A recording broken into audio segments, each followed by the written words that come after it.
Everyone. इस video में मैं डिस्कस करने जा रहा हूँ एक समान आवेशित अचालक गोले के कारण विद्युत क्षेत्र की तीव्रता।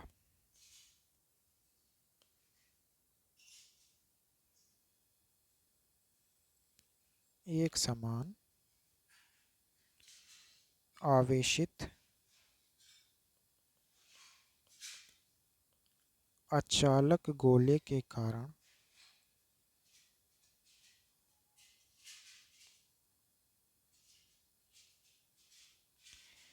विद्युत क्षेत्र की तीव्रता। ठीक है, ये क्वेश्चन पूछा है, इसे मैं बता रहा हूँ किस तरह से ये होगा।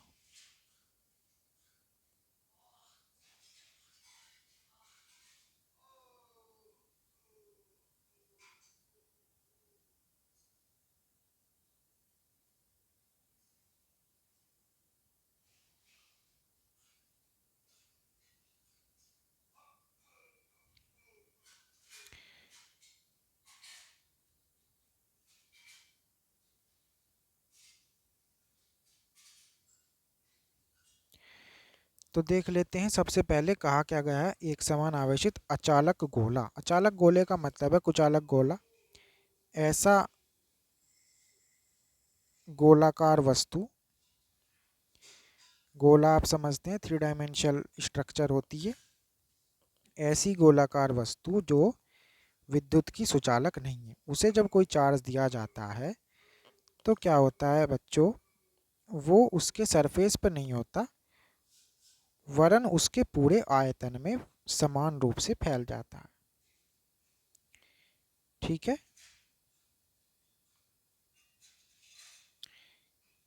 जब कोई चार्ज दिया जाता है तो कुचालक पदार्थ को, तो वो उसके सरफेस पर नहीं जाता, उसके संपूर्ण आयतन में फैल जाता है। ठीक है, तो हमने इसको चार्ज दिया प्लस क्यू, ये इसके संपूर्ण आयतन में फैल गया है। ठीक है, तो आयतन का हम देख लेते हैं एक बार कि आयतन से हमारा यहाँ क्या मतलब है। तो क्यू जो हमने चार्ज दिया है वो कहाँ पे गया है, इसके आयतन में। आयतन होता है गोले का 4/3 पाई आर क्यूब। ठीक है, और अगर आयतनात्मक आवेश घनत्व रो है तब आवेश बनता है इस तरीके से। ध्यान से समझेंगे इसको, कोई ज़्यादा बड़ी बात नहीं है ये। मतलब इसका इतना है, 3 तरह के आवेश घनत्व होते हैं, एक लैम्डा रेखीय आवेश घनत्व, एक सिग्मा पृष्ठ आवेश घनत्व और एक रो आयतनात्मक आवेश घनत्व। तो इसका मतलब होता है यहाँ पर कि पर यूनिट लेंथ पर कितना चार्ज है, पर यूनिट लेंथ पर कितना चार्ज है। यहाँ पर इसका क्या मतलब है, पर यूनिट एरिया पर कितना चार्ज है, और यहाँ पर इसका मतलब है रो का पर यूनिट वॉल्यूम में कितना चार्ज है। तो पर यूनिट वॉल्यूम में चार्ज कितना है बच्चों, रो। ये तो पर यूनिट में हो गया एकांक आयतन में, और आयतन हमारे पास कितना है, आयतन है हमारे पास ये। तो जब पर यूनिट में आवेश इतना है तो इतने आयतन में कितना आवेश होगा, वो होगा क्यू, और क्यू होगा इनका मल्टीप्लाई 4/3 गुणा पाई आर क्यूब गुणा रो, जहाँ पर आर क्या है, अचालक गोले की हमारी त्रिज्या है, और रो है आयतन आवेश घनत्व। ठीक है जी, ये हमने देख लिया। अब हम देखेंगे किस तरह से इसके 3 केस बनते हैं। ठीक है, तो पहला क्या है, जब तीव्रता ज्ञात करनी हो किसी बाहरी बिंदु पर। सवाल है हमारा तीव्रता ज्ञात करने के संबंध में। पहला है बाहरी बिंदु पर। बाहरी बिंदु पर हमें किस तरह से विद्युत क्षेत्र की तीव्रता ज्ञात करनी है। तो बाहरी बिंदु देख लेते हैं, ये हमारा गोला हो गया, ये इसके अंदर आवेश हो गया चार्ज, सरफेस पर चार्ज नहीं होता, अंदर आवेश होता है। और ये हो गई इसकी त्रिज्या कैपिटल आर, और बाहर यहाँ पर कोई पॉइंट है हमारा पी पॉइंट, जिसकी त्रिज्या है, जिसकी दूरी है स्मॉल आर, केंद्र से लेकर स्मॉल आर है पी की दूरी। तो इससे हम क्या करते हैं बच्चों, गॉस की प्रमेय की सहायता से इसको करेंगे। गॉस की प्रमेय वहाँ पर लगाते हैं जहाँ पर बिंदु आवेश नहीं होता, बड़े ऑब्जेक्ट्स में आवेश डिस्ट्रीब्यूटेड होता है, तो गॉस की प्रमेय वहाँ पर लगती है। ये मैंने आपको क्लास में बताया था कि बिंदु आवेश केवल बिंदु आवेश के लिए थे, पहले चैप्टर के फॉर्मूले वगैरह।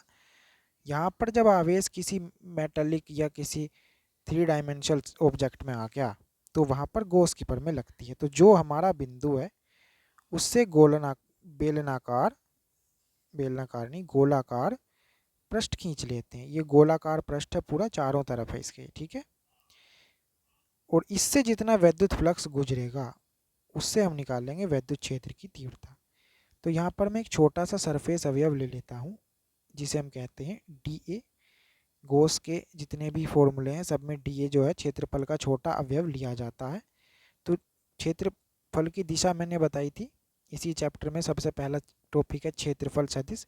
क्षेत्रफल की दिशा क्षेत्रफल से बाहर लंबवत होती है, ठीक है। तो यहाँ पर डी ए दिशा हो गई, डी ए की इस तरफ ये दिशा है।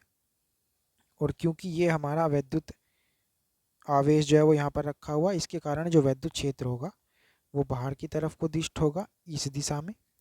चारों तरफ बाहर की तरफ होता है, ये हमने पढ़ा था। अगर कोई पॉइंट चार्ज है तो चारों तरफ उससे विद्युत क्षेत्र निकलता है, ठीक है, ये हमने पढ़ रखा है। तो यहाँ से ई डॉट डी ए हम निकाल लेंगे। बाहरी बिंदु पर विद्युत क्षेत्र फ्लक्स किस तरह से होगा, तो फाई ई होगा यहाँ पर बच्चों इंटीग्रेशन ई डॉट डी ए, दोनों ही वेक्टर हैं, लगा सकते हैं। क्लोज्ड बना दिया ये मैंने, ये समाकलन का चिन्ह है।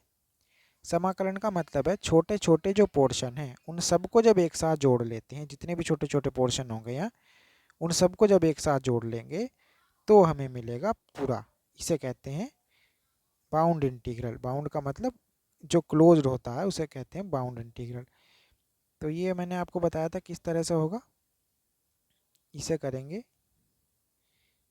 E D A cos theta हम जानते हैं, और थीटा यहाँ पर होगा ई और डी ए के बीच में 0 डिग्री, ठीक है। तो ये क्या हुआ, ई डी ए कोस 0। कोस 0 की वैल्यू क्या होती है, कोस 0 की वैल्यू होती है 1। तो ये हो गया हमारा ई डी ए, और जब इंटीग्रेशन इसका होगा तो ये बन जाता है बच्चों ई ए। ये सबका इसी तरह से सेम आता है, जितने भी हम गॉस के फॉर्मूले करते हैं सबका यहाँ तक ये सेम होता है। ए की वैल्यू हर एक सरफेस के लिए अलग अलग होते हैं, क्योंकि यहाँ पर हमारा गोलाकार वस्तु है तो गोलाकार गोले का हम यहाँ पर पृष्ठ क्षेत्रफल लिखेंगे जो हम जानते हैं होता है 4πr², ठीक है। तो फाई ई बराबर हुआ ई गुणा 4πr², ठीक है जी। अब इसकी वैल्यू यहाँ पर रख लेंगे, हम जानते हैं Q/ε0 होती है ई 4πr²। ई की वैल्यू हमें निकालनी है, हम विद्युत क्षेत्र की तीव्रता लेके चले थे। थोड़ा लंबा क्वेश्चन है तो इसमें ज़रा ध्यान ज़्यादा लगेगा आपका। तो ई बराबर होगा हमारा 1/4πε0, ये 4π में यहाँ ले आता हूँ, Q/r², ठीक है जी। ये आ गई विद्युत क्षेत्र की तीव्रता न्यूटन प्रति कूलाम। कहाँ पर आई है ये, गोले से बाहर अगर कोई बिंदु है, गोले से बाहर, बाहरी बिंदु पर हमने लिखा बाहरी बिंदु पर, तो ये आ गई विद्युत क्षेत्र की तीव्रता ई बराबर 1/4πε0 Q/r²। तो इससे क्या पता चलता है हमें, इससे हमें पता चलता है कि ये जो r की वैल्यू यहाँ पर आई है इसका मतलब ये है कि ये हमने नॉर्मल फॉर्मूला देखा है, पहले चैप्टर में फॉर्मूला था ये विद्युत क्षेत्र वाले में, ये बिल्कुल वही फॉर्मूला निकल गया। इससे पता चलता है कि ये फॉर्मूला इस तरह का है जैसे कि ये आवेश पूरे गोले पर ना होकर गोले के केंद्र पर स्थित हो, ठीक है। इससे ये बात समझ आती है, ये उसी तरह का फॉर्मूला आया जिस तरह फॉर्मूला हम पॉइंट चार्ज के लिए निकालते थे, ठीक है। तो जब इस तरह का फॉर्मूला है इसका मतलब ये है कि इस तरह से गोले का आवेश व्यवहार करता है मानो संपूर्ण आवेश गोले पर नहीं उसके केंद्र पर स्थित हो। ठीक है, ये एक केस हो गया। दूसरा केस देखते हैं इसका, गोले के पृष्ठ पर। गोले के पृष्ठ पर, पृष्ठ पर होने का क्या मतलब है? पहले हम गोले से बाहर तीव्रता देख रहे थे, अब हम तीव्रता देखेंगे गोले के सरफेस पे कितनी होगी। ठीक है, तो सरफेस तक की दूरी कितनी, r। पूरे आयतन में आवेश होता है कुचालक में, सरफेस पे नहीं होता, तो पूरे आयतन में आवेश q। ठीक है, तो फिर से हमको क्या करना है, इसमें जहां पर बिंदु है वहां से गॉसियन पृष्ठ खींचना है। तो गॉसियन पृष्ठ वही होगा जो इस गोले का सरफेस है, तो उसी तरह से डीए लिया जाता है। डीए की दिशा, ई की दिशा, तो क्या होगा, उसी तरह होगा phi E dot D A. ठीक है, E D A cos zero, और इस तरह से होगा ये ई डी ए। और इस बार इंटीग्रेशन डी ए की जो वैल्यू है, इस बार इंटीग्रेशन डी ए की जो वैल्यू है हमारी, वो बनेगी 4 पाई कैपिटल आर स्क्वायर। ठीक है, यहाँ इसमें चेंज है थोड़ा सा, क्या बनेगी, डी ए की वैल्यू कैपिटल आर का इस्तेमाल होगा इसमें, क्योंकि यहाँ से यहाँ तक की जो त्रिज्या है वो है कैपिटल आर।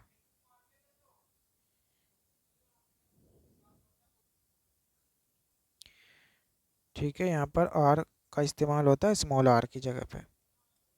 तो फिर उसी तरह से क्यू बटे एप्सिलॉन नॉट ई गुणा 4 पाई कैपिटल आर स्क्वायर, तो ई यहाँ पर बनेगा 1/4 पाई एप्सिलॉन नॉट क्यू बटे कैपिटल आर स्क्वायर। ठीक है जी, वहाँ स्मॉल आर था, यहाँ कैपिटल आर है,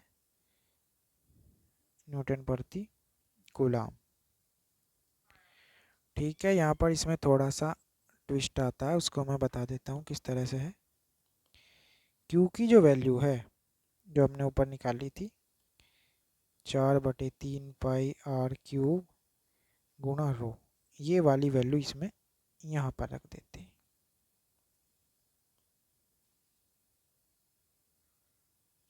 रखता हूँ मैं इसको 4/3 पाई आर क्यूब रो बटे आर स्क्वायर। ठीक है, इस 4 से 4 कट जाता है, ये पाई से पाई कट जाता है, यहाँ पर आर स्क्वायर से ये क्यूब कट जाता है, तो ये बनता है हमारा रो और बटे 3 एप्सिलॉन नॉट। एक इसका ये भी है, ये दो फॉर्म आती हैं इसकी, रो आर बटे 3 एप्सिलॉन नॉट। ठीक है, तो ये दो केस हो चुके, गोले से बाहर, गोले के पृष्ठ पर, और तीसरा है ये सबसे इम्पोर्टेंट है इसमें, गोले के आंतरिक बिंदु पर। आंतरिक बिंदु वाला थोड़ा सा जो है ट्रिकी है। आंतरिक बिंदु का मतलब है, ये गोला है, ये इसका केंद्र है, यहाँ से यहाँ तक की त्रिज्या इसकी कैपिटल आर है। पहले हमने क्या किया, सबसे पहले बाहर एक बिंदु था वहाँ पे निकाली, दूसरे में क्या किया, सरफेस पर बिंदु था वहाँ पे निकाली। अब हम क्या कह रहे हैं इसमें कि अंदर कोई बिंदु है यहाँ पर। ठीक है, बिंदु P है, इस पर वैद्युत क्षेत्र की तीव्रता निकालनी है, और इसकी यहाँ से दूरी है स्मॉल r, यानी कि पहला ये हमारा केस क्या है, small r is less than capital R, ये वाला केस है। ठीक है, तो इसका गॉसियन पृष्ठ खींचते हैं जी, अंदर बनेगा, छोटा बनेगा इस बार, ये हो गया। अब यहाँ पर जो हम लिखेंगे फाई ई बराबर Q dash upon epsilon not, इस बार क्यू अपॉन एप्सिलॉन नॉट नहीं आएगा यहाँ पर, क्योंकि क्यू की वैल्यू बदल गई है। बदल इसलिए गई है क्योंकि क्यू आवेश है पूरे गोले पर, और इस बार गोला हमारा बाहर का इस्तेमाल नहीं हो रहा, जो अंदर अंदर यहाँ पर आवेश है वो इस्तेमाल होगा, और वो क्यू तो है नहीं, क्यू से कुछ कम है तो उसे कह दिया क्यू डैश। अब वो क्यू डैश निकलेगा कैसे? वो क्यू डैश निकलेगा एक आयतन पृष्ठ आवेश घनत्व का, आयतन आवेश घनत्व का इस्तेमाल करेंगे, तो वो निकलेगा 4/3 पाई स्मॉल आर क्यूब गुना रो। थोड़ा सा टिपिकल क्वेश्चन है, तो ध्यान से समझना इसको। दोबारा बताता हूँ, देखो रो क्या है? एकांक आयतन पर आवेश। रो है एकांक आयतन पर आवेश, एकांक पे इतना है और इतने पे कितना होगा? इतने पे जितना होगा जितना आयतन है उसकी गुणा कर देते हैं, ये है आयतन। ठीक है ना? ठीक है, अब देख लेते हैं कि क्यू डैश, क्यू का कितने टाइम है, क्यू डैश और क्यू में क्या संबंध है। तो क्यू की वैल्यू है हमारी 4/3 पाई आर क्यूब गुणा रो, वहाँ पर कैपिटल आर है, ठीक है, वहाँ पूरी त्रिज्या का इतना आवेश है। तो रो की वैल्यू दोनों में सेम है, रो की वैल्यू निकाल के उसे बराबर कर देते हैं, तो रो की वैल्यू वहाँ से निकलेगी क्यू डैश बटे 4/3 पाई आर क्यूब, और यहाँ से रो की वैल्यू निकलेगी क्यू बटे 4/3 पाई आर क्यूब। ये है, ध्यान से समझ लो इसको फिर से। क्यू डैश की वैल्यू ये होगी, क्यू डैश का मतलब है उतना आवेश जो उस, जो बिंदु है हमारा उसके अंदर के त्रिज्या वाले गोले में आता है, उसके अंदर की त्रिज्या है आर और इसके अंदर आवेश आता है क्यू डैश। क्यू डैश निकलेगा कैसे? एकांक आवेश कितना है? एकांक आयतन पर आवेश है रो, तो इतने आयतन पर कितना आवेश होगा मल्टीप्लाई कर देंगे इसकी। पूरे गोले पर कितना आवेश है क्यू, वो कैसे निकलता है? 4/3 पाई आर क्यूब, त्रिज्या पूरी ले लेते हैं, गुणा ये। रो की वैल्यू यहाँ से निकाल लेंगे, यहीं रो को ही रखेंगे, ये पूरा इसके नीचे पहुँच जाता है, क्यू डैश बटे 4/3 पाई आर क्यूब बराबर, इसी तरह से ये क्यू बटे 4/3 पाई आर क्यूब, तो क्यू डैश निकल के आ जाता है क्यू की फॉर्म में।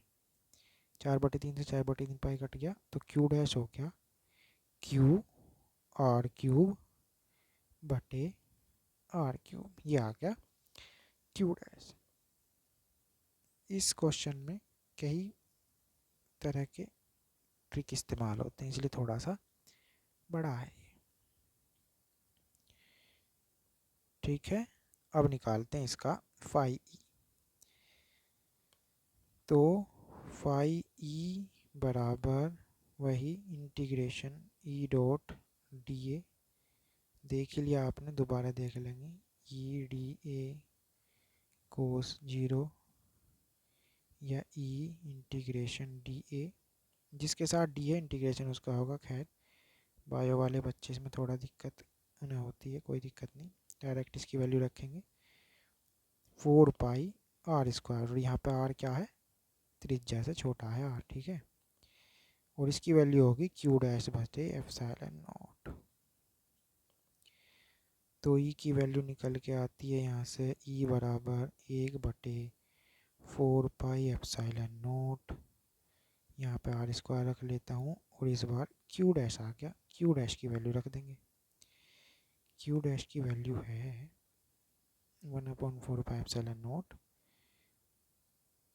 Q R cube upon R cube, ये क्यू डैश की वैल्यू होगी बटे आर स्क्वायर, इस आर स्क्वायर से ये क्यूब कट जाता है, तो ई की वैल्यू होती है 1/4 pi epsilon naught Q are बटे आर क्यूब। ये हो गया जी तीनों केस में, आर लेस देन आर के केस में है ये।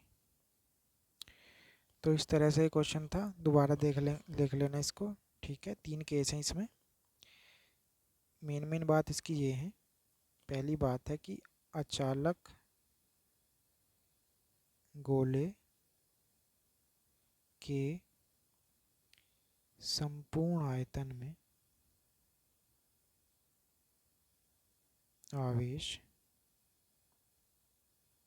वितरित होता है। चालक अगर गोला है तो उसके संपूर्ण आयतन में नहीं होता, केवल उसके पृष्ठ पर होता है। तो पहली बात तो ये है। दूसरा था इसका बाहरी बिंदु पर,